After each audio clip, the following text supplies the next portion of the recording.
Thank you for joining us. We're here in the studio today to talk to Walter and Sonica Veith. Welcome, Walter and Sonica. Hi. Thank you.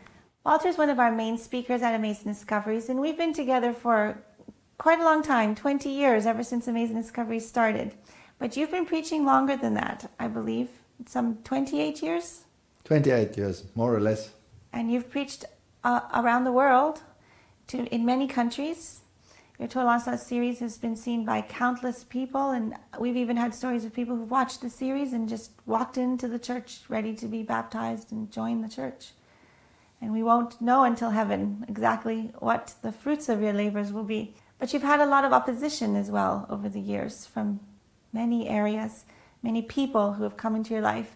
And our viewers have seen your life story. They've heard it, probably most of them. But just for those who haven't, we're going to start at the beginning, and we're going to hear exactly how God has led you through your lives. You must have fascinating lives to have been able to persevere in over all this time preaching the three angels' message. So Walter, why don't you tell us first about your family and your childhood? Family and childhood. Well, I grew up in a home where my father was Roman Catholic and my mother was Protestant. And my father at one stage, according to my sister, I was too young, but according to my sister, my father was going to go into the priesthood. But he met my mother, and that changed his point of view. And so he dispensed with that. But the only problem was that she was Protestant. She was Lutheran, right? Yes, she was a Lutheran, and she belonged to the German Lutheran Church in South Africa. And she was one of twins. And when they got married, my mother desperately wanted a double wedding because her sister was also getting married. The only problem was they were Protestants and my father was Catholic.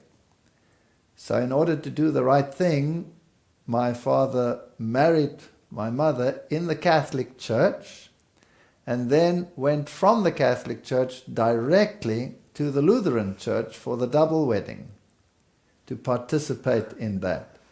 Now in those days, that was before Vatican II, so that was a no-no in Roman Catholic circles. And I don't know exactly what happened, but he never ever attended Mass again after that. Although he regularly went to church, and I went to church, and I was raised Catholic, but he never ever attended Mass again. So there was some altercation.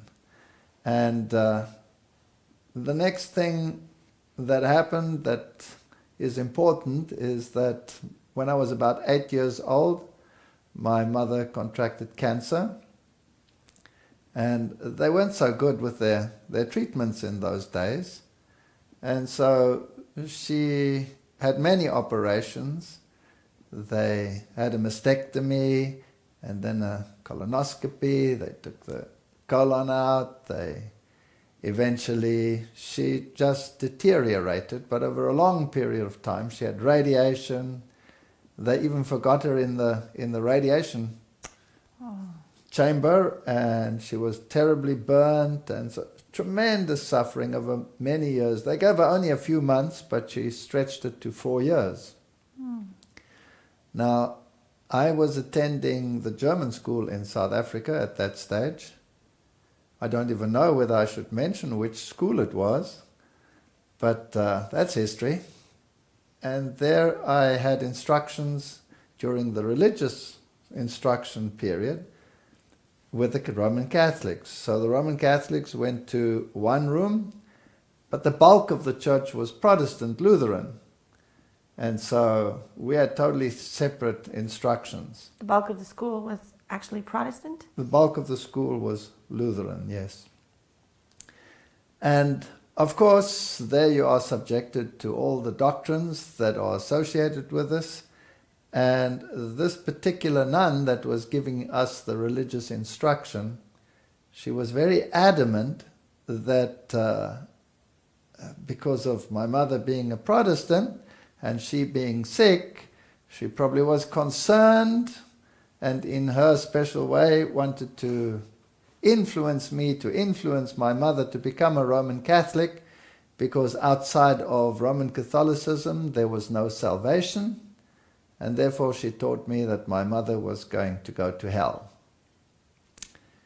At one stage I even had a little bottle of water from Lourdes, which she gave me because this has healing abilities according to them, and I was to somehow pour this on my mother. And I still remember thinking, how am I going to pour this on my mother without her noticing it? And so I sort of opened this bottle, I don't know how old I was, maybe 9, and went to her and talked to her and leaned over her and spilt it on her. And she said, what the heck's going on here? And oh, sorry. But it didn't do anything. It certainly didn't help. But as time went by, I got more and more agitated because why should she go to hell? Just on the basis of being a Protestant.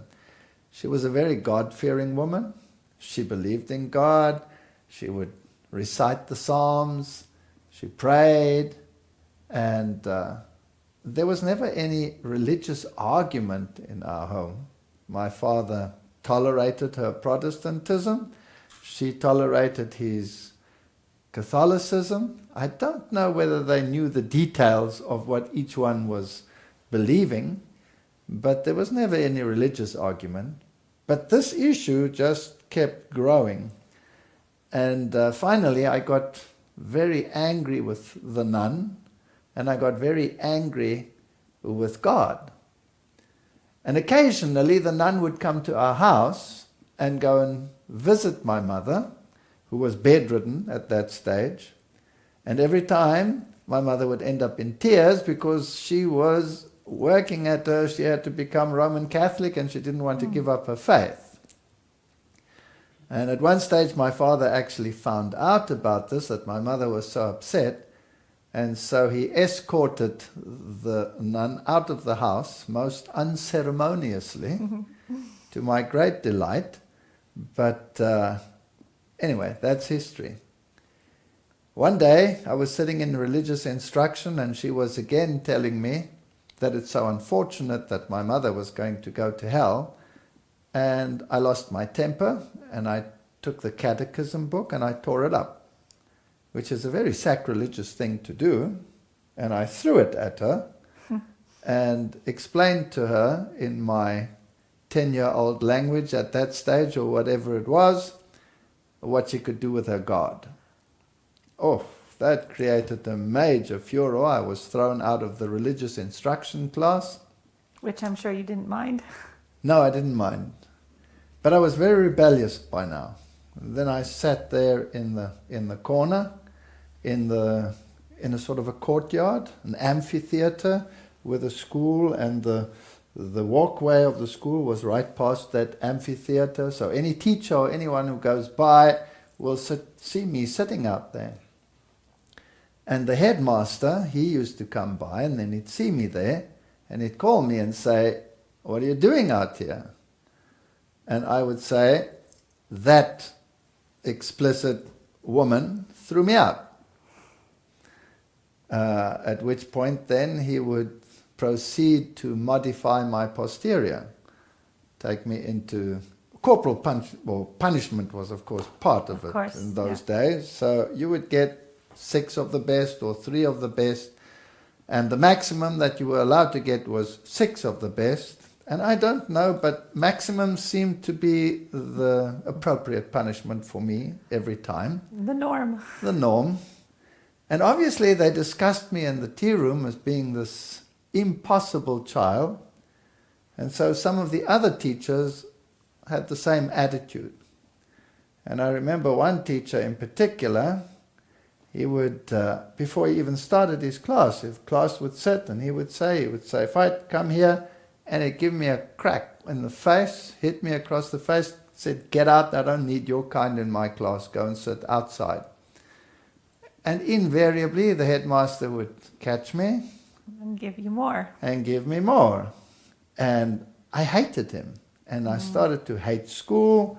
I wouldn't study, because after all, when you're a kid, who are you studying for? Not for yourself, right? You're studying for these teachers and to please them. And so I became very rebellious. I remember one time the headmaster, very angry, was furious. And he gave me the 6 of the best, and then he wanted to give me the 7th one, just as an extra bonus. And I refused to cry. I just bent over, grit my teeth, and then I'd say to him, 1 more please, 1 more. And he'd get very angry, and I'd say to him, please, 1 more. And then he'd stop, and I'd say, that's a pity, because if I had 7 strokes, I could go to the police and show them my 7 strokes. And you would be in trouble because you can only give me 6. But you're a coward, you don't give me 7. And so, I wasn't popular at school, not at all. Eventually what happened, my mother died, and then my father, not long thereafter, married another lady who turned out to be a fairy tale stepmother. She didn't like you. No, she didn't like me, but I don't blame her. I mean, I was an impossible child by then. And I hated school with a passion. I would dream at night how to destroy schools and how to liquidate teachers. But fortunately, I never got round to that. But I did have my revenge on certain schools, any school. I think you did. I think I did, yes. I used to make huge catapults from trees and put stones on them and shoot them into the air onto the roofs of these schools and break the tiles and do stuff like that. And I once manufactured a bomb. It was quite an experience. I had to go from chemist to chemist and buy all the different components, and they would ask me, why do you want sulfur? No, my mother needs it for the roses, or something like that. And why do you need this, and why do you need that? And then I'd manufacture this thing. And I still manufactured in an old baking soda can, because my father was a baker. I manufactured, it was about that big, and I dug this huge hole under a tree on a school ground and put it underneath, and then set my fuse and went running. And I didn't expect it to be such a huge explosion. I thought it would just be an interesting pop.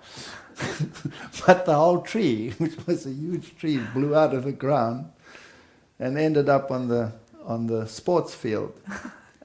Now, fortunately, when this thing went off, nobody saw me. Everybody went running to see what was happening, and I figured out if I run away, I'll be in trouble, so I'll run there.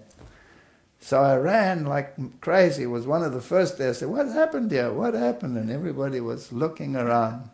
Nobody knew what had happened. So that was my schooling. So then when my father remarried, it was time for me to go to the boarding school. I had to leave home because this impossible child had to get some training in school. So I went to the boarding school, which was even more of a nightmare, because now I was in the boarding school at this very school that freaked me out. And so eventually I couldn't handle it anymore, so I used to run away, and I used to run into the mountain. Was this the school where you sat in the trees and threw pine cones? Yes, it was right up against the mountain, and there was a forest behind it. These days the forests are all gone. I don't know what happened to the forests, but those were all massive pine forests on the slopes of Signal Hill and Table Mountain. They were all forested.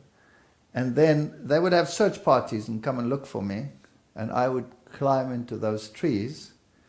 And when they saw me, I would grab the pine cones and pelt the teachers. And so finally they decided I was not schooling material. I had to go and learn some trade or something like that. Was it your uncle who helped you out? My uncle helped me out then, because when they said I have to go away from school, then of course my rebellious nature decided the opposite. Whatever they said, if they say A, I say B.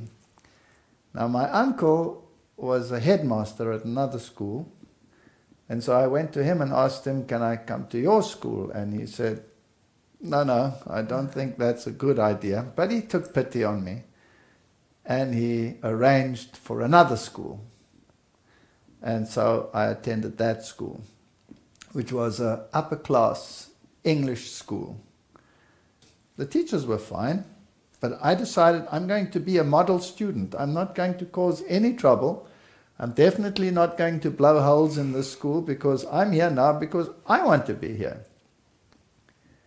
And you have to stand in rows in those days and go in, and this one kid, he just kept badgering me, and he'd walk past me and ram me with his shoulders against the wall, and he'd call me a Nazi and a German and a this and a that. And I took it for about 3 months, which is a world record. Mm-hmm. And one day he came past again, and I wasn't prepared for it. Normally I was prepared, and you're waiting for it and you can see it coming and you're all right. He bashes you and you go up against the wall, but you're brace prepared. Yourself, yeah. But I was talking to someone and I didn't notice, and he came and he rammed me against the wall, and I hurt myself, and it was time for action. So I grabbed the poor boy, dragged him into the classroom, opened the desk, put his head inside and closed it unceremoniously. And his nose was somehow out of joint. It sort of stood sideways. I broke the poor kid's nose. And so I thought, oh, I'm out of here. I'm out of school. I've lost it. The headmaster called us in. And he was actually a very wise man. He was called the boss. So children had respect for him. And he got the whole story. And eventually he told the poor kid that he'd had enough punishment. He will have to go and see to his nose, but he has to stand outside and wait so that he could hear what my punishment would be. And I thought, well, what's going to happen now? So he said to me, I should really expel you because I don't take lightly when people fight in my school and do this sort of thing. But I will give you one more chance. You will get caning. So he went to his cupboard, and he was a perfectionist, but he had a whole cupboard full of different canes. So he took out a rather broad one and bent it. He used a psychological warfare. Mm-hmm. And he bent it and he put it back, and he took another one, and about the fourth one it was very flexible and just perfect. And by this time the kid, of course, was sweating, right? Yes. So he bent it like this. And then he came up to me, and I was sitting on this side of his desk, and his desk was on the other side, and his chair was there. And as he walked up to the desk, he went like this. And then he whacked the back of his chair 6 times. And then he said to me, whispered, when you go outside, hold on to your posterior. And he gave me a little lecture about how he thought that, the months of badgering that I had was enough punishment for me too. But for the sake of the fellow listening outside, this was a necessary procedure. Mm-hmm. So I went outside holding my posterior, pulling my face, which satisfied the other party. And that was the end of it. So that actually gave me respect for teachers and schools again. They weren't so bad after all, at least some of them. And that was my schooling. Then after school, I went to the army. And after the military training, I decided I needed to go to university. But I didn't have any money, and my stepmother wasn't in favor of any further studies. After all, I was a troublesome kid, so I decided I'll go by myself. And so I attended university and worked in the evenings and worked on weekends and got a job as a waiter and tried to pay my schooling, and it worked. But I got a little help from a relative here and a relative there. And eventually, when things started to get really better at university, then my father would secretly help me as well. So that helped. And there at the university I had a roommate, and he became one of my best friends. And we studied together and did things together. And sometimes I couldn't find a job over a vacation period. And where was I going to go in that vacation? I had no place to stay. I couldn't go home. I wasn't welcome with my stepmother. And so I used to go home with him sometimes. And that's where I met his sister. Which is? Who was sitting right next to me. Yes. And having realized that she would make a much better roommate than him, I kicked him out and married her, and that's how we are together. So that was my background. Because of all the religious turmoil, I decided God is for the birds. Mm-hmm. I don't need God. And at university I studied zoology, evolution. So I became an atheist and an evolutionist, and that was my religion. And if somebody should talk to God about me, that was it. That was the end of the conversation. But I think you should say something. Now we need to hear from Sonica and see how she grew up. Well, I had a very different upbringing. My grandmother was very religious, but my parents were total atheists. And so much so that my father actually went into the occult and he tried to understand the mysterious other world, that you know, the supernatural world. And he went into so many different things, Scientology, and he did, I don't know how many, 300 or something seances. And we were sort of drawn into it, but somehow I was never actually interested. I never wanted to explore that world. And so my father used to say, I can remember so clearly, on Sundays the churchgoers would walk past the house and they would walk with their Bible under their arm, and he would say, don't ever go to a church. They'll just indoctrinate you, they'll brainwash you, it's all rubbish. And this somehow, I started to think about, you know, what is there in a church that you know, is so forbidden, you know. And I used to go from one church to the next when they weren't there, and we grew up on our own because my parents were both working. So during the day I was totally alone, and my brother was there, but I was more in the streets than in our home. I was walking the streets all the time. And so I used to go and try and go to one church. There was what was a Dopper Reform church? Of Reform, Dutch Reform. Dutch Reform, but the Reformed. The Reformed Dutch Reform. Yeah. And I used to try and get in there, and it was all locked. And then I'd go to the next church, a Baptist church. I couldn't see inside. I was so curious to know what is inside a church. Why wasn't I allowed to go there?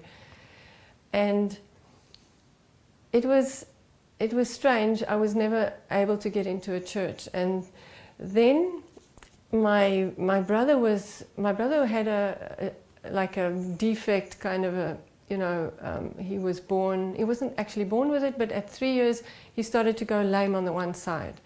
And they did many operations, and so he was very insecure, and he was almost like he was trying to take everything out on me, and I had so much trouble, you know, at home alone with him.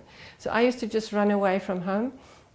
And then one day I found this little church. There was a tiny little chapel, and I went in there, and it was open. And I went inside, and it was just quiet, and I sat there and I started singing. And it was so beautiful. I just enjoyed the acoustic and the sound, and I started singing. And that's where I actually started enjoying music and religious music. I didn't know God. I didn't know anything about the Bible. Knew nothing. And but you were drawn to these churches. I was drawn to it, yes, yeah. for some reason. And yeah, in the meantime, things were happening in our home, and we always had, you know, it was almost natural that there were always ghosts or, you know, things happening in the house. The sticks would rattle. My grandfather had walking sticks, and my mother kept them in the house after he died, and these things would rattle, and she would just say, "Oh, grandfather's here," you know, or yeah, we would have an easy chair, a nice chair where my grandfather used to sit sometimes, and after his death, this chair would sort of, you could actually see it moving, and you could hear somebody breathing. And I didn't see it as scary, it was normal. That was the way we were brought up. Yeah, and then at one stage, because of, you know, this conflict that I had, my brother was intimidating me, and I was becoming more and more, you know, introverted. I had a speech problem, I couldn't speak. And my father sent me to Scientology, you know, instead of, you know, trying to find out what the problem is, he said, oh, Scientology will sort you out, you know. And I was 12 years old, and he sent me to this organization. I had to take buses and go all the way into Durban. We lived in Durban, on the east coast of South Africa. And this was the most scary thing I've ever experienced in my entire life. They put you have to go through certain levels, and you have to pass the first level and pass the second level, and I think the third level, and then you sort of can go up to the very advanced level. And you have to pass the first three before you can go through the others. But how do they pass? Don't they Yes. give you some e-meter? You get, like, it's like little cans that you hold, and there's wires attached to them, and it's attached to a meter, and they call it an e-meter. And it's basically, I think it's just a lie detector. It's basically what it is.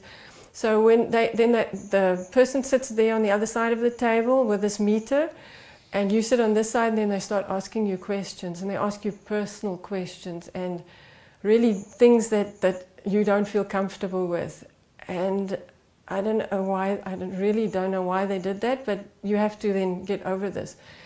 And then this e-meter would register whether you are lying or not, or whether there's something in you that has to be cleared, a karma or whatever. And it was, to me, I was so scared because they were reading my thoughts. That's what I thought. At 12 years, I thought this meter could read my mind. And I just refused to work with them. And then eventually they phoned my father, and they said they can't do anything with me. And then my father said, well, just put her through to the top level. And at the top level, they had steps, 10 steps that you have to go through. And what I got out of it as a 12-year-old, I didn't understand too much, but I realized that if you reach the top step, you actually become God. And then you can do anything. Then you don't have to be scared of anything. You can conquer everything, your fears, everything. And so I can't remember actually if I went up there, but I just knew that I wasn't interested. And it didn't help me in any case with my speech problem, because I couldn't speak. When we met, he had to speak for me. I couldn't speak. I couldn't get any words out. I was totally dumbstruck. And he had to do all my speaking for me. You could talk to me, no problem. But not to anyone else. Anyway, so I went through life that way. Yeah, and that was my childhood, basically. And then did you go to school, university? I went to university. When I left school, I went to Stellenbosch University, where he was, and that's where I actually met him before that, but that's where we started to date, basically, and got married in my second year. And yeah, it was quite an experience, because I came from this very different background, and he was this bold, forceful German, and I felt very intimidated by his family, because they were also very German and very bold. My stepmother was very kind to you, wasn't she? Yes, his stepmother was quite something else, because told me he doesn't want to take me to his parents because he's scared that she would make me, feel bad. And I said, oh, it couldn't be that bad. And so the first meeting we had with her, the very minute I walked into the home, she said to me, oh, so you are the one who's going to, I'm not going to say all the details that she said, but she said basically you're the one who's going to marry him, and then you're going to inherit everything that actually belongs to me. And you're just a slut, you're just a bad person. And I started crying, and I really didn't. Very intimidating. It was very intimidating. Yes. So, yeah, we didn't go there often, and we just started on our own. We just carried on. So you were both non-Christians? Non-Christian. You both started your married life, and then you had some children? Well, before that, I got my first university teaching post. I got it in Durban, and I was in Stellenbosch in the south, or we were, because that's where she went to university. We got married in our second year, and so what now? I've got a teaching post in Durban. So we decided that we would do that, and then she would try and study further at Natal University. And so we moved to Natal, and that's about almost 2,000 kilometers away from where we were. But they wouldn't allow her to do a final year in another university. She had to have at least 2 years in a university to get a degree. So we had to defer that until a later stage.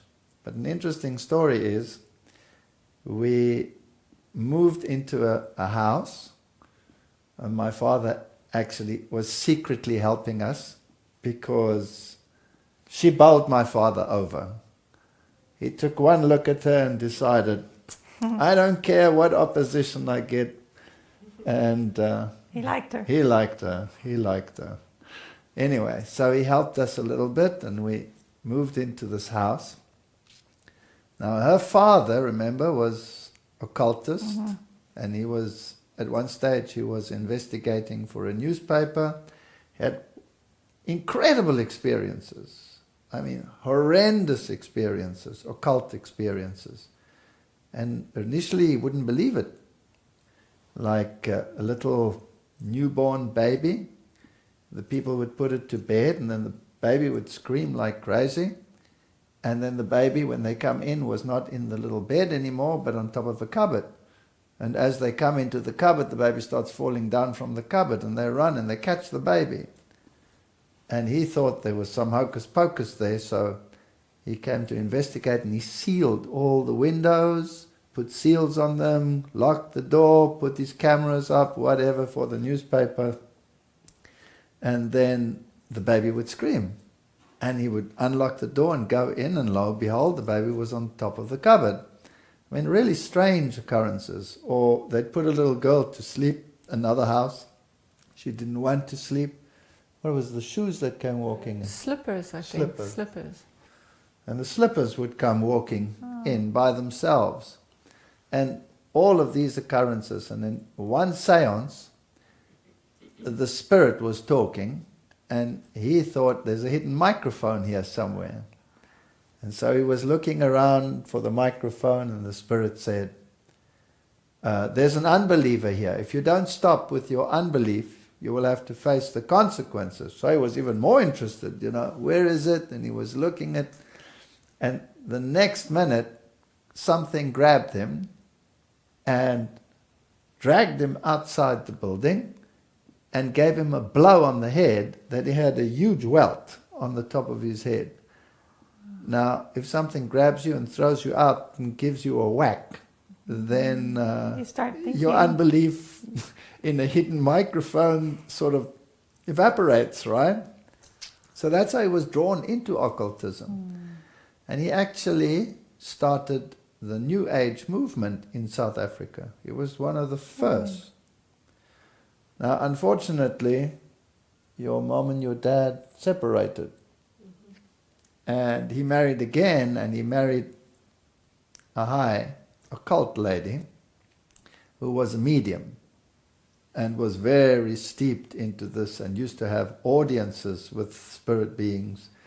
So that's their background. So while we were living there in Durban, it was only 1 year that I was there. Then I got a job at Stellenbosch University, which I had to take because then she could finish her degree, right? While we were living there in that house, we had such horrible experiences, it's unbelievable. We would lie in bed, and what would happen? Oh yes, we would hear in the kitchen. We'd done all the dishes and it was in the dish rack, and we'd hear all the dishes fall down.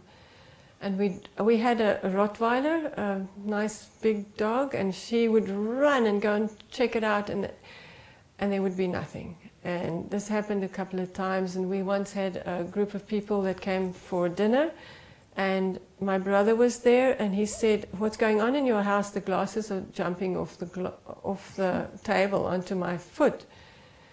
And things like that, and we got a little bit more scared. He was petrified because yes, because right. he hadn't grown up with this, and I was more used to it. But the strangest things, we had one accident after the other, bashed the car, and things happened. But strange things. I'd drive into the driveway and stop my car in the garage, and we're still both in the car when the next moment the whole car lifts up and smashes against the wall, sideways. It was unbelievable. Just many things, yeah. We would brake behind a car, and the car wouldn't stop, and we'd just go into the car. So did these demons follow you to your new house from your parents' house? Well, we didn't know what it was. In Africa, there's a lot of voodoo, and so people were saying that somebody had cursed us or cursed our house or whatever. We didn't know what it was, and we actually asked my father to come and, so we told my father, and he said, "Oh, no problem, I'll sort it out." So he brought his garlic and his garlic, and I can't remember what else was it. Some signs and... Oh, signs, yes. He made some signs. I'm not going to repeat the signs that he made in the corners of the house. And he said, "Did you have an argument with your gardener or someone?" And we said, "No." And he said, "Well, maybe they just, cursed you or something." There is, of course, it is very often that they would make a little doll of you, and they would stick needles in it and bury it somewhere in your garden. Oh. And that's what he said would probably happened. And so we weren't sure. We didn't know about demons. We didn't know about the spirit world or anything like that. You thought it was just normal? She thought it was normal. I thought it was scary. Yeah. But the interesting thing is, we would hear these things crashing in the house, like plates flying against the wall, breaking. And the dog used to sleep on a mat next to us, and she'd go ballistic. And she'd go running and coming back and lying down, nothing there. And every time these things happen, I sit upright, my hair starts tingling, but she's just fine. It used to irritate me. And then what happened, it got so bad that it was almost unbearable to live in the house. We'd sort of sneak into the house. We were scared to go into the house. And she still had some of her things in boxes, because we didn't know exactly how long we were going to be there. And she had a black stuffed cat, right? Who made that? My great aunt. She made dolls and puppets and stuffed animals. She had given this to her, and these things were in sealed boxes up in the top cupboards. And one night we'd visited her parents, and we come back in and we sneak into this house and we go to bed, and I open my bed, and here is the black stuffed cat on my bed, on my side, under the blanket. Scary. That's very scary, because how did it get there? There's nobody in the house, couldn't have been anyone, it was locked, it was in a sealed box, the box wasn't open. How did the cat get there? And a black cat. And a black cat at that. And this totally freaked me out, and I couldn't handle it. And I said to her, we need help. And your father's hocus pocus is not working. And all his occult connections, they're not doing anything.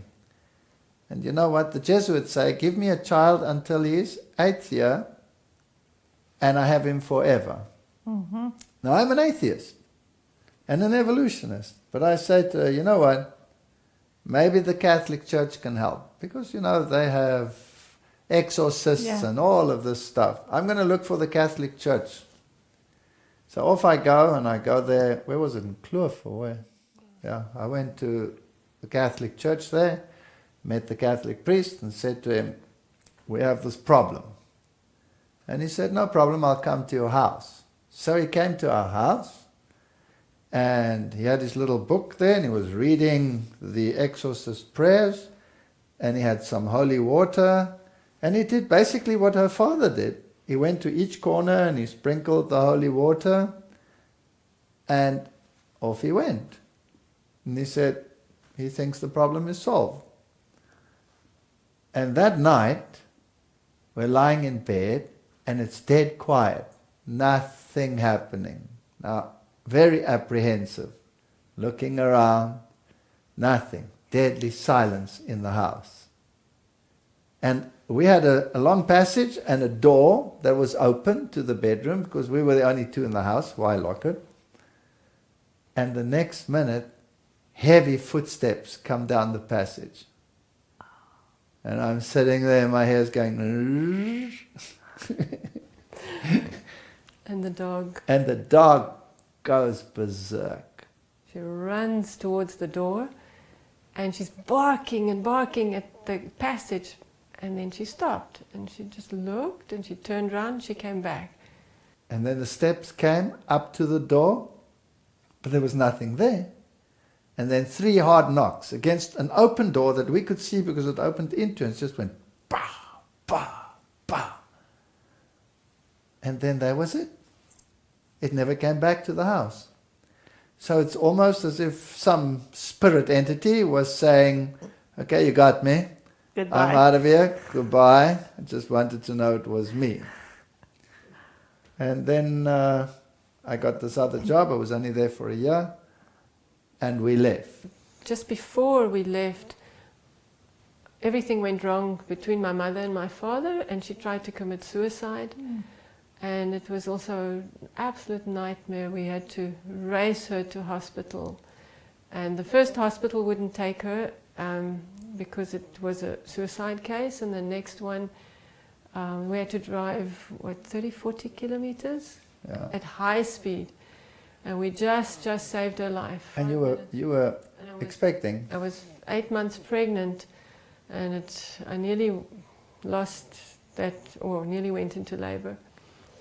So that was very stressful to be there, and we were very relieved to go back to Stellenbosch, away from that place.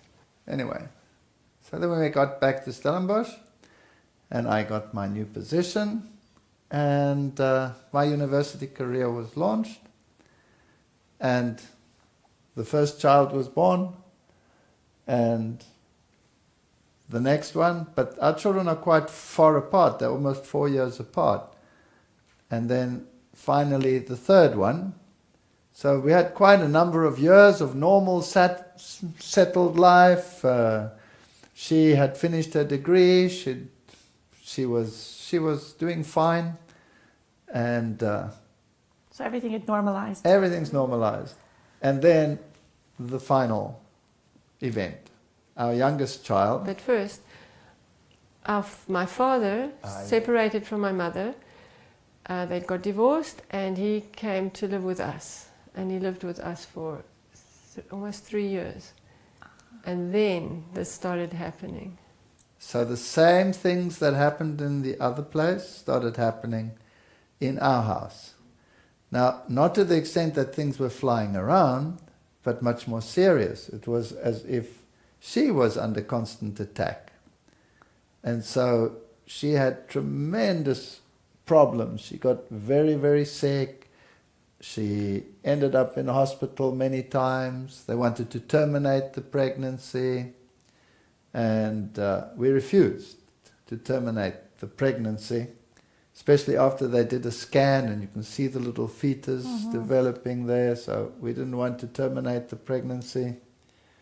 And it was touch and go whether she would live or whether she wouldn't live. And she coughed, and she coughed, and she coughed for 9 months.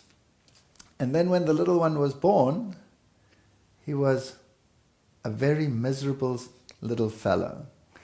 He used to scream and scream and scream, and we didn't know how to handle this. So you remember what you did? You used to rock him? Yes. You could not, he wouldn't stop screaming, so you couldn't even feed him without movement. So you had to constantly push the stroller, and you couldn't do anything without keeping him happy, and he was just screaming constantly. Eventually we got him so far that he would, if he fell asleep, he'd be in his own little room next to us, right next to us. And then one night at 2 o'clock in the morning, I had a terrible nightmare that I was being strangled. And we had a digital clock on our bed, and it said 2 o'clock. And I sat up in bed and I was perspiring, and it was very realistic. It was horrible, like somebody is killing you. And the next minute, this little child screams like you cannot believe. And we both jumped out of bed, ran, picked him up, and he gets fever cramps. And he virtually stops breathing. So we're stressed like crazy. We rush him off to hospital, and they battled to save him. And eventually he got such high fevers, they put him into sort of a refrigerated cot with cold air blowing upon him, and they put the intravenous fluids into him, and then he'd recover. And he'd come back home 2 or 3 weeks later, exactly 2 o'clock at night, same dream. And then he would scream. And the same drama all over again. Back to hospital, fighting for his life. It was a total nightmare. And one after the other. It happened frequently. Yes.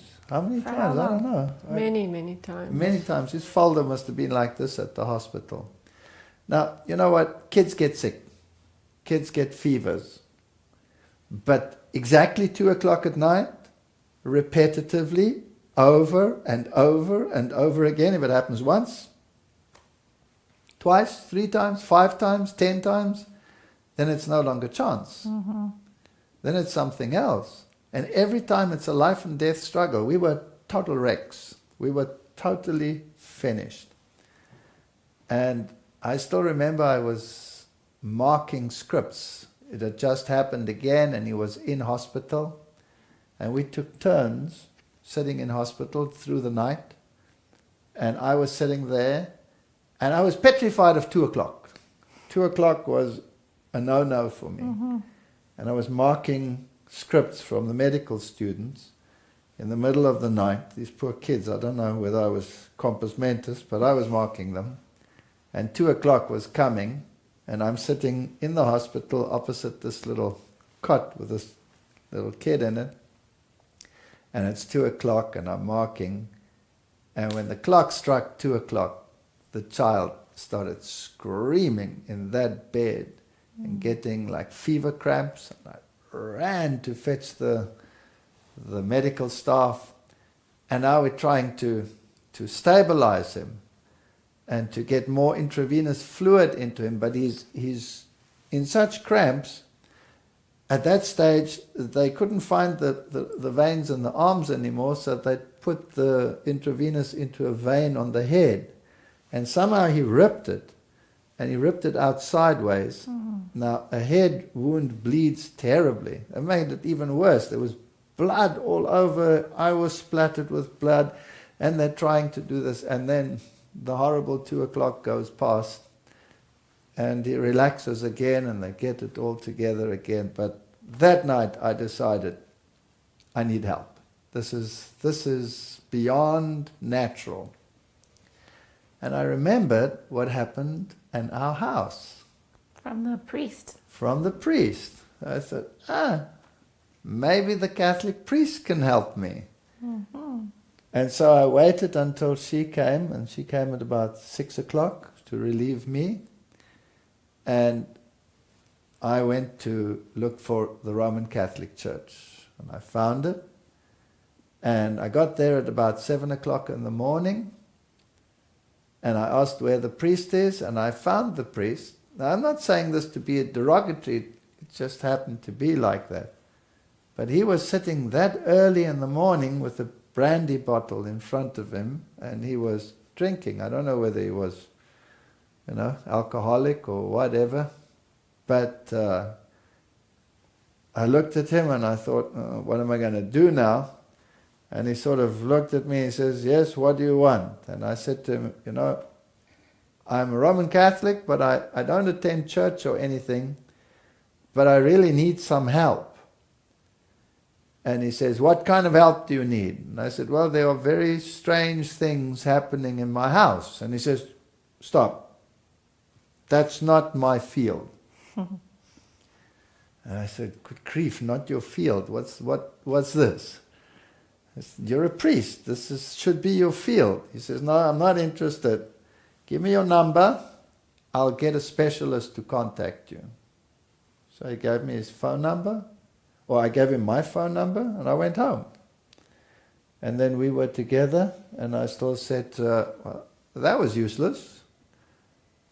And the next minute we get a phone call, and it's the chief exorcist of the church from the cathedral in Cape Town. Important man. And he says he's in the area, he's at a particular monastery. Can we come and see him? So I said, okay, and I went alone. I went to him.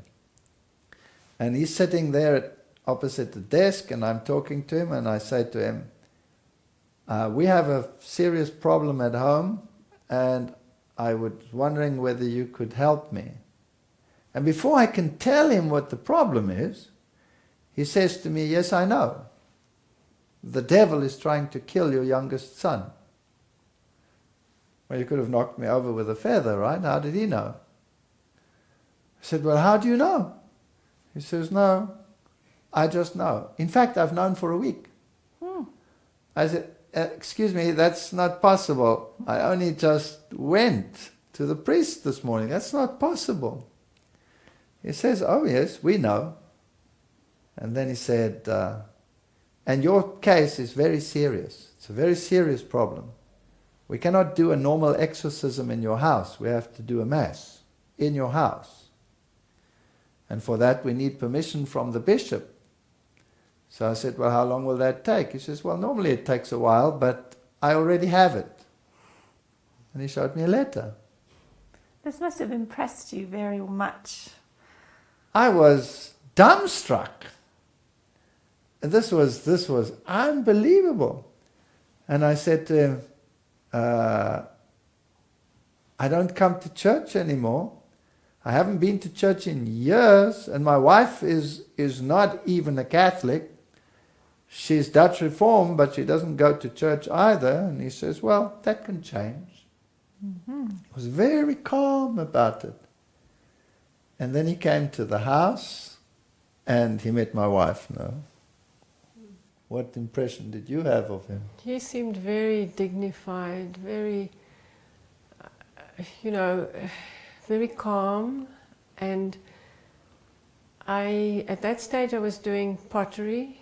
I was teaching pottery at the college, and yes, I I thought constantly, I was thinking, you know, we can't take this, that what he's doing for us, for nothing.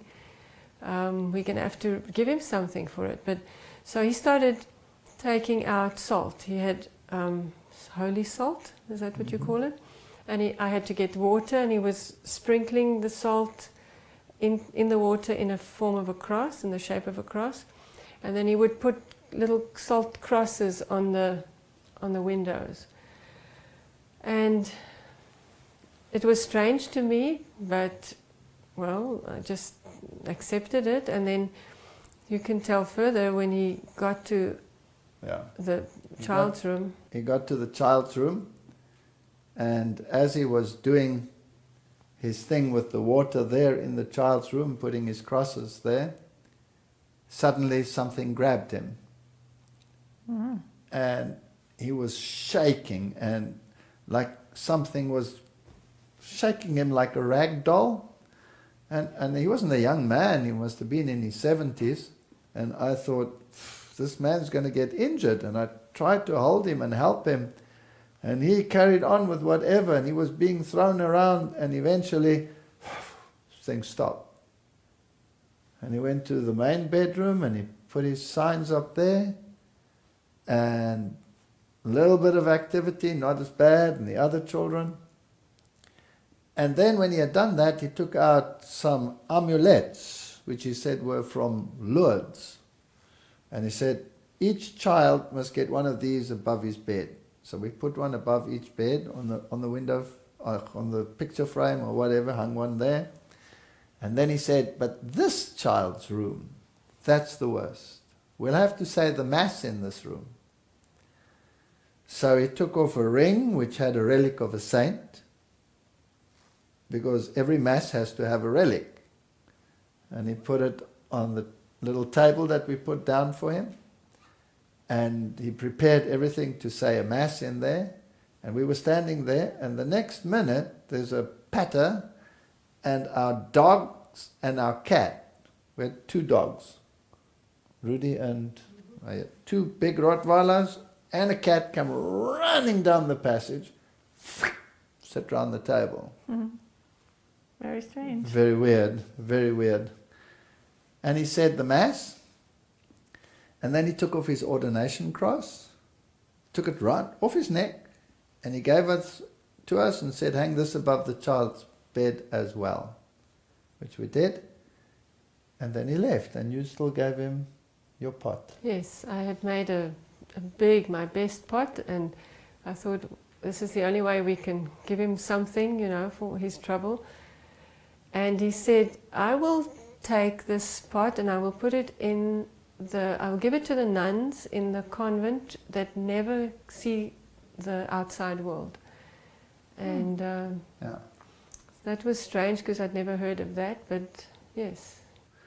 So off he went. And from that moment, problem gone. Solved.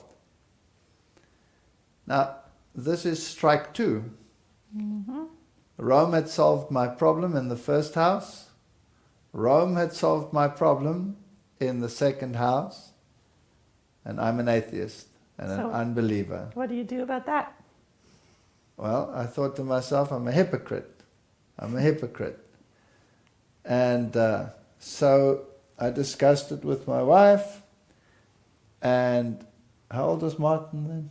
Must have been about 12. Yeah, so the oldest child was about 12 or 11 by then. And I thought, well, this isn't good opportunity. If someone sees me in church, because I'm this macho atheist, if someone sees me in church, I can say, I'm here to introduce my children. And so we decided I'd go back to church. And she wanted to be a Catholic too, and wanted to join the Roman Catholic Church. And so I started going to church and became a very staunch Roman Catholic. Did everything that a good Catholic does, goes to confession, goes to Mass. Every Sunday I was in Mass. And she wanted to join the church. She came with us to the church. She thought it strange and mystical and all of these things. But they'd solved the problem, right? And so we were regularly going back to church. And then what happened, with this peace in the home, this quiet, you get energy. And there were some things in our house that were irritating me. And being German, I looked at all of the structures that were in my way. There was a wall. I always had to walk around the wall. And I said, this wall really has to go. Because then we have a nice open plan. And this kitchen is pathetic. And so I took a nice big sledgehammer and sorted out the house. And started remodeling the inside. But we needed a new kitchen. My poor wife, I demolished the kitchen. So she had to cook on in the garage. In the garage. On a gas cooker. For months and months. So I found a guy who was going to do the kitchen. And I found a German carpenter. I wanted it precise. And so he arrived. And as he arrived with this new kitchen to put in the new kitchen cupboards, he said to me, I just want you to know that I walk with the Lord. And I looked at him and immediately those old feelings, this is a Christian freak here in front of me, a Jesus freak. And I said to him, well, that's fine, you walk with the Lord, but as for me, I just want a cupboard, okay? That's actually before I went to church, before I started going back to the Catholic Church. I was not yet in the Catholic Church. This was just a little while after the peace came into the house. And so he said to me, well, can I give you this? And he gave me something, and it looked very religious, and normally I'd throw it in the waste paper basket, but I threw it into a drawer, and there it lay. And now these consciences started talking to us, and I started going back to the church. So now, a year later, I've been now in the church for, 9 months maybe.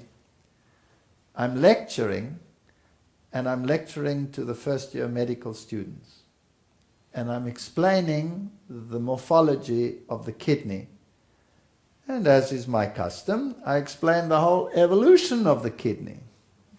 And I'm writing on the board and showing where it developed and how it developed. And this young girl in the class puts up her hand and says, excuse me, Dr. Veith, I don't believe what you are saying.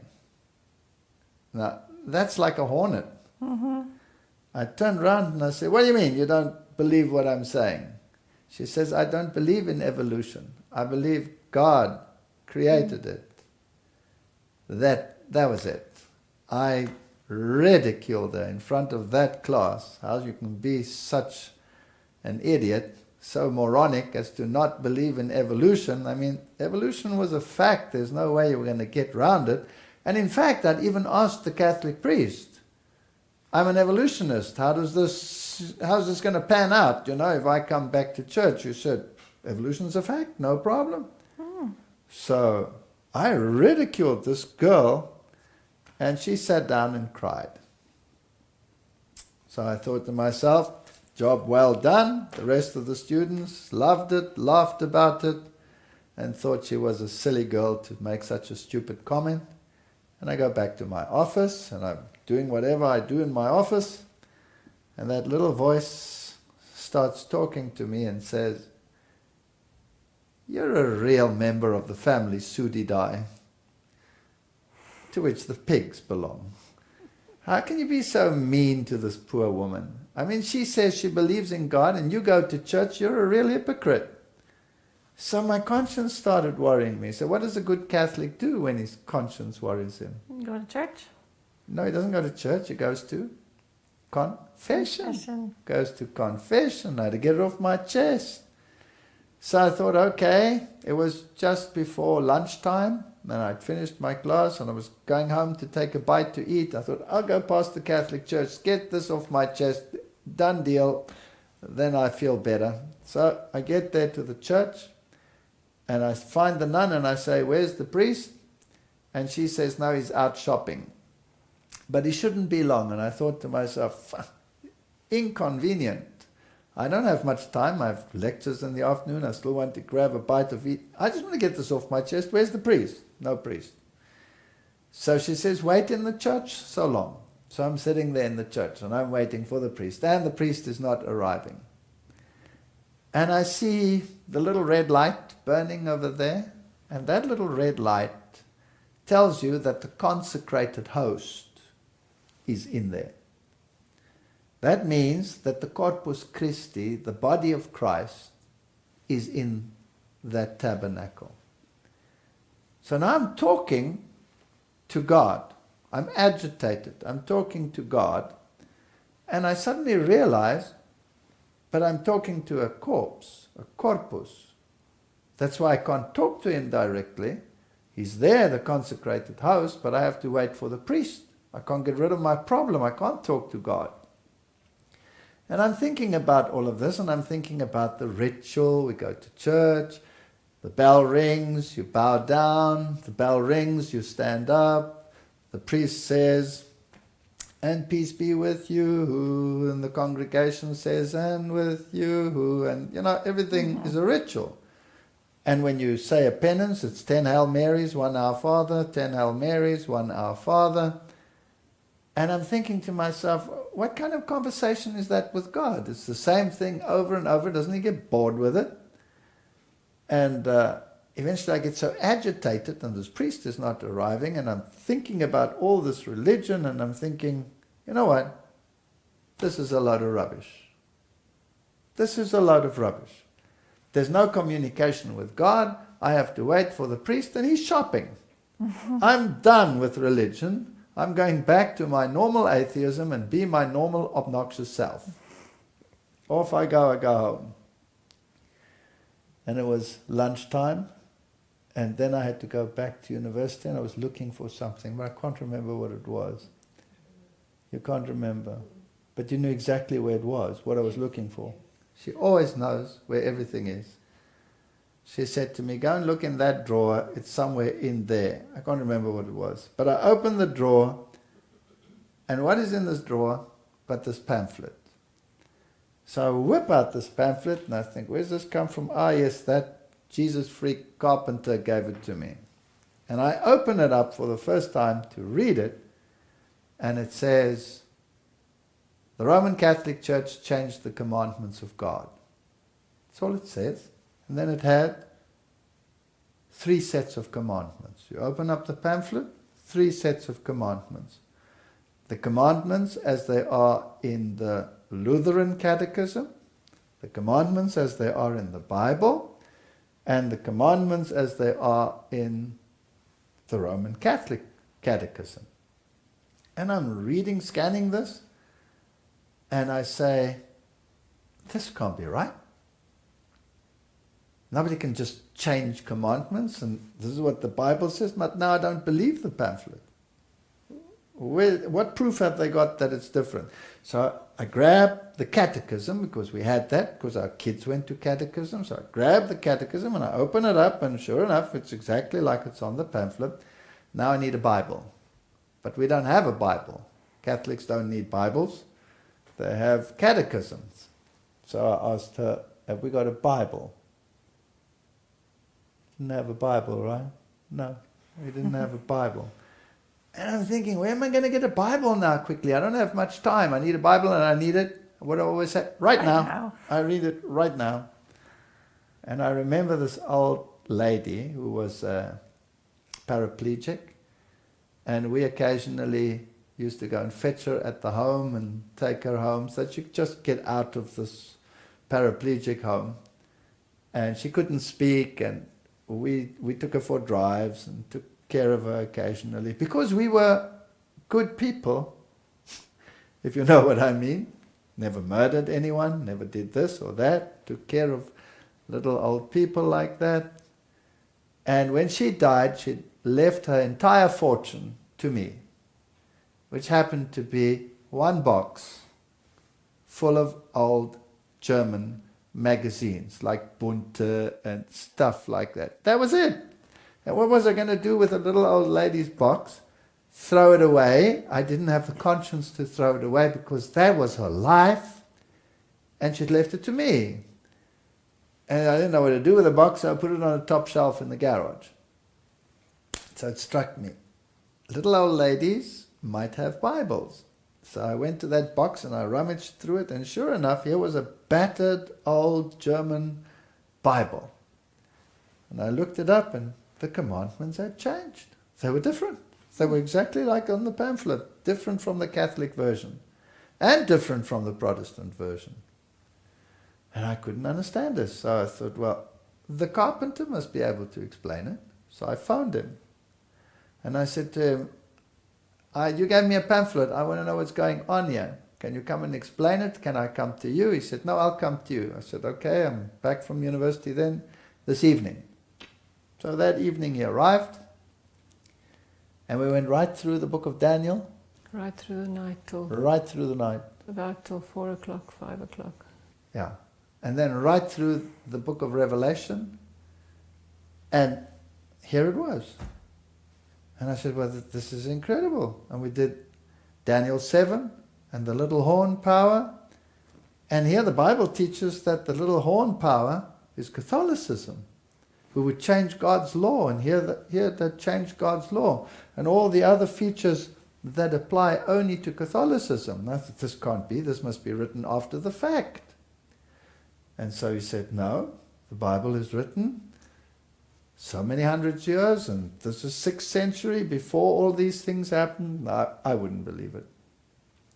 So I went to the theology department of my university, and I played squash with the professor of Greek. And I played squash with him regularly, and I went and asked him, and I said, what's the stuff here? And he confirmed, basically, what this carpenter was saying.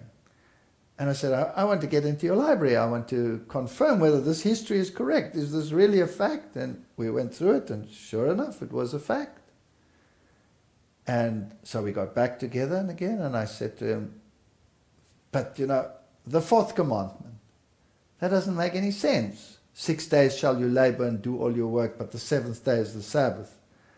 Because it says you must keep the Sabbath because in 6 days the Lord created the heavens, the earth, the sea, and everything that's in it. I said, that's ridiculous. You didn't believe in creation. No, what nonsense is this? 6 days creation. There's no such thing. It's millions of years. He says, no, 6 days. I said, you're crazy. And then he came with a pile of books, right? He must have gotten them from the college, so he brought this pile of books, creationist books. So I'm reading these creationist books, and I've never read so much rubbish in all my life, from my perspective now. Give them back to him. I said to him, this is a load of rubbish. He says, no, it's not. So he comes back with another pile of books. And I'm going through those books, and I give them back to him, and we get into an argument. Now, good grief. I'm the scientist. I'm the evolutionist. I have a PhD. He's a carpenter. What does he know about evolution? And so finally, he got angry with me, and he said to me, you know what? I don't have a problem with evolution. You have a problem with evolution. You solve it. So I had no argument against him anymore, because basically he capitulated, right? It was up to you now. It was up to me. So I'm going back to the university, and now I'm beginning to take out evolution books and starting to think about evolution. And I take out a book on paleontology. And as I take it out of the library, my colleague sees me with this book, and he says, oh, we've ordered the latest version of that book. It has arrived, but it's still in boxes. Let's go and see. Our department had its own library. So went back, opened the boxes, found the new edition. And for some reason, I took them both. And I went to my office, and I started reading them together. Opened them on the same page, because I thought, well, let's see what's different between the old edition and the new edition. What's the newest information? Is there something added or whatever? Now I'm reading them together. And the old one says, when it comes to whatever animal group, the cetaceans or whatever, there are no intermediary fossils. Everything is based on the mindset and the theory. No intermediary fossils. No lineages between any of them. The new one says, this is the ancestor, and that's the ancestor, and this is the ancestor, but they don't fit onto the lines. So these are conjectures, but the old one is honest, whereas the new one covers it in scientific jargon. Now, this makes me just a little bit suspicious. So I go through the entire book like this. When the professor comes in and he says to me, there's been a change in procedure, you will take the next evolution discussion class. Now that was a nightmare, because the postgraduate students, they had a weekly discussion group on evolution issues, and all the staff was present, and everybody, and the students, and the honor students, and the master students, and the PhD students. And I used to do this regularly when it was my turn. I would take some topic in evolution, whether it was Takitili or Braditili, fast evolution, slow evolution, whatever. I would, present these facts, and we'd have a discussion about it, and it was great. But now, there was something cooking in me. And at that stage I was doing the genetics course, again with the medical students. And I thought, okay, I'm going to do something different. And I started making a list of questions based on the genetics course that I was giving, not out of any book or anything, just questions, as to how something could evolve, or how gene systems could evolve if natural selection doesn't work on the level of the genotype, but just on the phenotype. Then pure chance has to bring about the genetic development, and what are the probabilities of these things happening. So I started making a list of questions. What's the probability of this happening, that happening? I had about 10 questions. That's it. It was only questions. And I gave this evolution discussion class, and I said, today we're going to do something different. We're going to look at it from another perspective, a counter perspective, and ask some questions. And I started putting them on the board.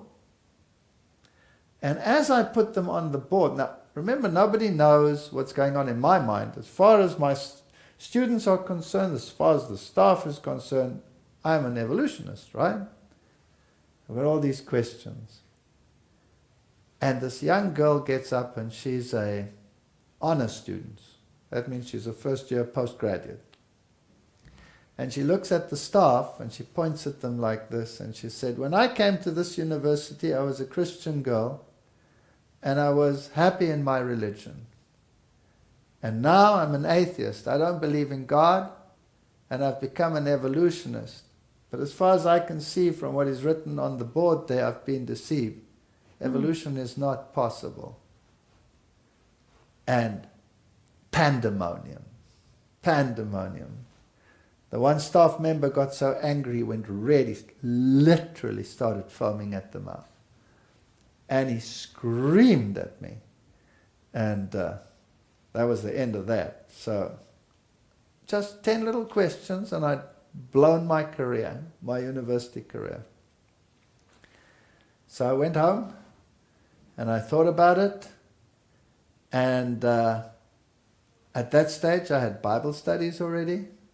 And we had Bible studies on death and the state of the dead and what spirits were, and that it cannot be the ghosts of deceased individuals. And we'd been through all of that. Oh yes, and these people that had come to give Bible studies, what happened to Robert? Do you remember? As we were starting the Bible studies. Oh, yes. You wouldn't tell that story. Yeah. Yes, when we started, every time we picked up the Bible, he would scream. He would start screaming. He was only about 2 years old then. And he would start screaming and cause some trouble. At one stage we were sitting in our lunch hour. He'd come home and we'd sit with the Bible. We were so eager and so hungry for understanding what the Bible is saying. And we had wine every night. So we still had a bottle of wine, an empty bottle of wine standing there, wine bottle. And he suddenly just got angry or frustrated with us maybe. and he smashed the bottle on the ground, and he walked over it. So he nearly cut his whole toe off. And so then again, we couldn't study our Bible again, and he had to go to the doctor again. And so constantly, as we were trying to understand what the Bible was saying, there was this constant opposition. He was restless at that stage. And then one night at 2 o'clock, I had the dream again. Uh-oh. And he screamed. And we ran there and we thought, is this all going to start all over again? And instead of calling the Catholic priest, because I now had a Bible study on this issue, I called the carpenter. Mm-hmm. And the carpenter came, and he brought a pastor from the church, and he came, and we prayed. We prayed about it. Nothing hocus pocus, no water, no spraying, no nothing. We just prayed about it. And it calmed back down. And then when I was deciding, this can't be right, I'm battling with evolution, creation, this, that, same thing would happen. Not as bad that he had to go to hospital, but eventually we decided we'd make a decision. But on the point of decision, the phone rings. I ran down the passage and I picked up the phone, and who is it? The exorcist of the Roman Catholic Church. And I say to him, hello? And he says, you better get back to the Roman Catholic Church immediately. So I said, well, how do you know that I'm not even there? He says, I know. Now remember what he knew before? Yeah. And then he says, and by the way, your father, who was dead by then, is suffering in purgatory because of you.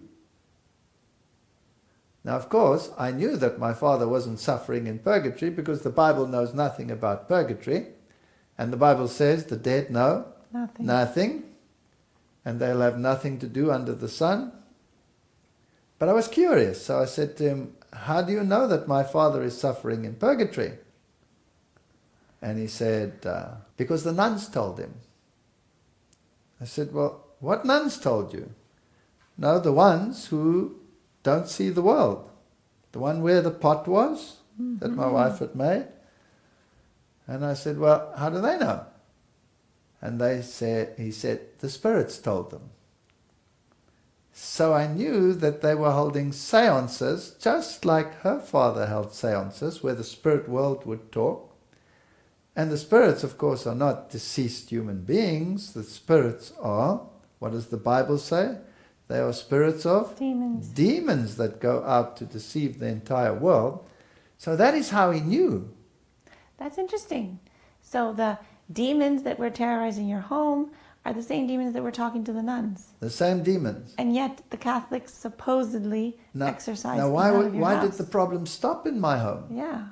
Now, either the Catholic Church had the power to stop it, or they were being duped too. Mm-hmm. Maybe Satan thought that if I can get these people who are so evolutionary and all of this back into the church, I can use them even better as out there as atheists. Mm-hmm. And so all of this happened, and he just says, stand back. But one interesting thing is, if we take old pictures of this little child, his eyes, before and after we accepted biblical truth, different child. Really? Gentle eyes thereafter, and harsh eyes before. We can take pictures of myself. One of my friends picked up, who was it? Francois. Francois took up a picture. Oh, is this your husband? And so this solved this problem to me as to how he knew what was going on in my home. And to be fair, when I discovered what the Bible said on the little horn, I wanted to be fair to them. So I actually invited the Roman Catholic priest to come to our house. And when he came to our house, I said to him, right, here's what the Bible teaches on the little horn power and the change of the commandments and the time period. And I gave him a history of all of that. And I said, now, what is your counter-argument? And he looked at us and he said, I'm not into scripture. I'm not into scripture. What? And I said to him, excuse me, you're a priest. How can you not be into scripture? He says, we have specialists for that. So I said, well, thank you very much. And he left. And then I called a Methodist pastor. And he came with his elders to our house. And I said to him, now what is your position on Daniel chapter 7? Who's the Antichrist? And he said, Antiochus Epiphanes IV, a Greek king. So now, remember I'd gone to our library and I'd studied the history and I'd seen all of this stuff and said to him, excuse me, you can't be right. So I went through the Bible study and showed that the Antichrist comes out of the fourth beast and not out of the third, so he cannot be Antiochus Epiphanes. It has to be Roman, it can't be Greek. And eventually he got so frustrated, and one of his elders or deacons or whatever that he brought along became so interested, and he was sitting like this and he was saying, that's interesting and that's interesting. So he got up, this Methodist pastor, and he closed the ears of his, whoever it was that was with him, and marched him out of my house. So I'd given the Protestants a chance to explain their modern ideas. I've given the Roman Catholic a chance. And both of them fell short of the biblical criteria. So I decided that this must be the truth. I was at work, and my secretary gives me a document. Now, my secretary, I'd never discussed anything with her. She had no idea what was going on in my house or what was going on in my mind. She gives me a document, this thick, here. And I take this document and I say, what is this? She says, you must read this. So I'm reading it. And it's a document on the Sabbath and why Sunday is the real day to keep. But I was busy with evolution books at that stage, so I didn't have time for this document, so I gave it to my wife. And what did you do with it? Well, I was very interested in anything now, because now we were studying so hard. We were studying through the night sometimes. And so I was studying with my Bible and this document, and I was going through it. And it struck me that everything that they had to support the Sunday keeping was from Bishop so-and-so and Father so-and-so, and I was wondering, but where does it come? It doesn't come from the Bible. So I was searching in the Bible to try and find evidence, for the Sunday. And every time I opened the Bible, literally every time I just opened it, there were literally hundreds of or tens of texts that came out about the Sabbath and how important it is to keep the Sabbath. And then I realized, and the Ten Commandments, it just came out all the time, and I realized, but they're not basing the Sunday on the Bible. And it made me think, and then I thought, well, I'm going to accept the Sabbath. So the document that was against the Sabbath? Yes. Made you accept the Sabbath? Yes. Yes. That's interesting. And then she says to me, the Sabbath is right. I'm going to keep the Sabbath. Because the Bible says the Sabbath, and this document didn't prove anything. Doesn't prove anything except what Bishop so-and-so said. In any case, the Bible says that you must listen to the word and not to what what the people say. But I wasn't ready to accept the Sabbath, so she was ahead of me. And so now she wanted to go to the Adventist church. But me, I was still a little bit reticent, right? So one day, now people won't believe this, but it really happened. We're going to Helderberg, which is the big church. An Adventist church. Adventist church, yes. And this carpenter with his wife and his kids, and me and her with our kids, we go to the church. But I don't really want to go to church. I'm not quite there yet. She's now read this document and she wants to keep the Sabbath. And I'm thinking still, I have an evolution question or two here. I can't keep a Sabbath for millions of years. Doesn't make any sense. It's ludicrous. And for you, it was very important because the Sabbath was a memorial of creation. That's right. And you had those linked, and you wouldn't accept the Sabbath if you didn't accept creation. Cannot accept the Sabbath if you don't accept creation. If you accept creation, then you are the pariah of the scientific world. You'll be ridiculed, right? And who wants to be ridiculed in the scientific world unless it's really important? So they're saying, all right, we're going to church, and they're all getting ready, and the kids are restless, and they're not used to this sort of thing. So I said, you go, I'll take care of all the kids, then you can go peacefully to church. So off they went to church. And I'm sitting with all these kids in their house, waiting for church to come. Do you know how long these people go to church?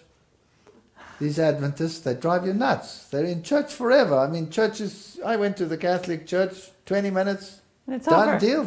Go home, drink your beer, whatever. What's this nonsense? Hours and hours in church. Then there's Sabbath school, and then there's this, and then there's lesson study, and then there's a sermon, and it's a day. It's gone.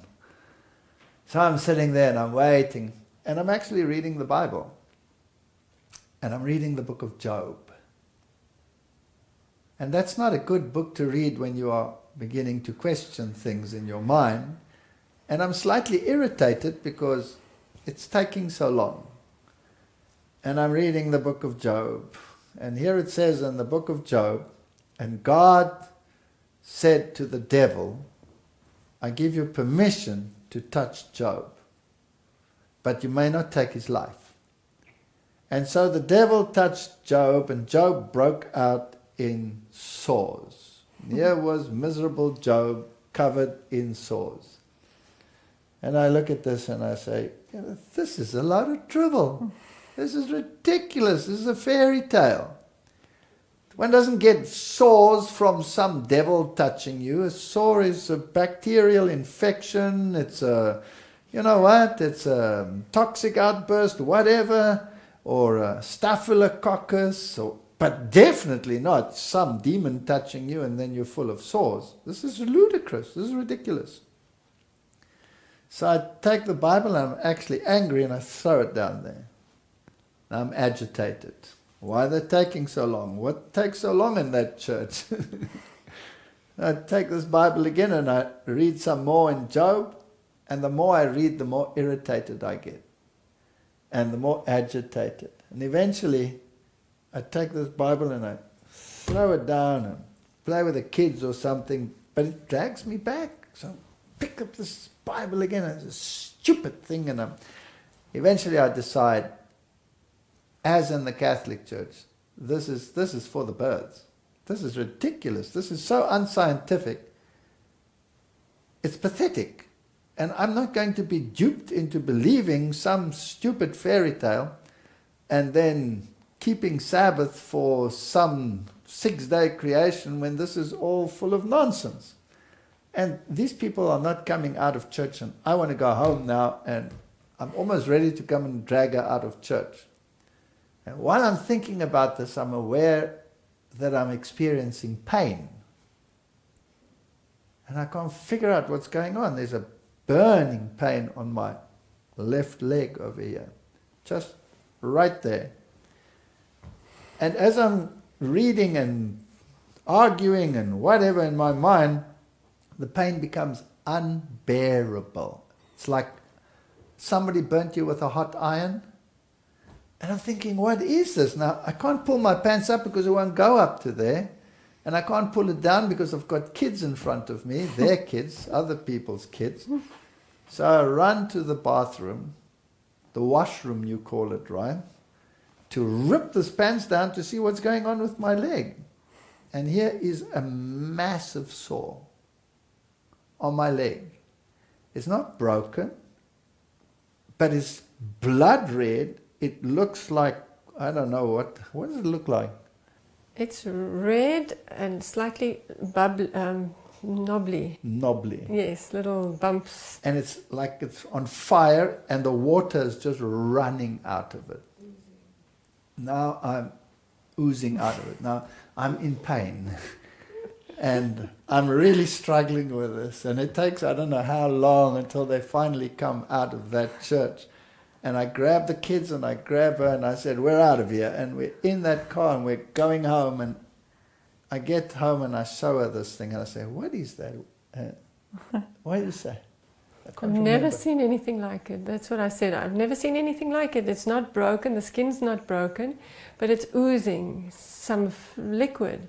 And it's so sore I cannot even move. And I'm saying to myself, no, there's something seriously wrong here. So I'm thinking, okay, there's nothing that I know that's like that. And I mean, I teach medical students. I've never seen anything like that. I don't know about anything like this. This is definitely weird. And it came instantly. So this is not some infection that developed over time. And I'm saying, okay, I'm willing to accept it. I'm willing to accept it. Maybe some devil touched Job. Maybe it's not so ridiculous. I'm not quite there yet, but I'm willing to accept it. So please forgive me that I thought that. Gone. Just like that. Just like that. Gone. And I'm thinking to myself, this is very weird. And then I say to you, you know what? We've gone crazy. We've gone nuts. We've gone totally nuts. This is psychosomatic. This is idiocy. I think away from religion, it's nothing but trouble. We'll can this we'll put it on ice. She's Sabbath. She's now hooked on Bible, this, that. We're out of here. No more religion. Go back to our normal life.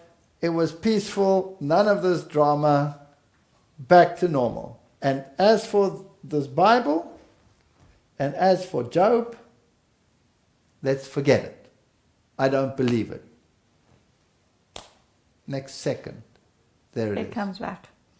And it stayed for a whole week.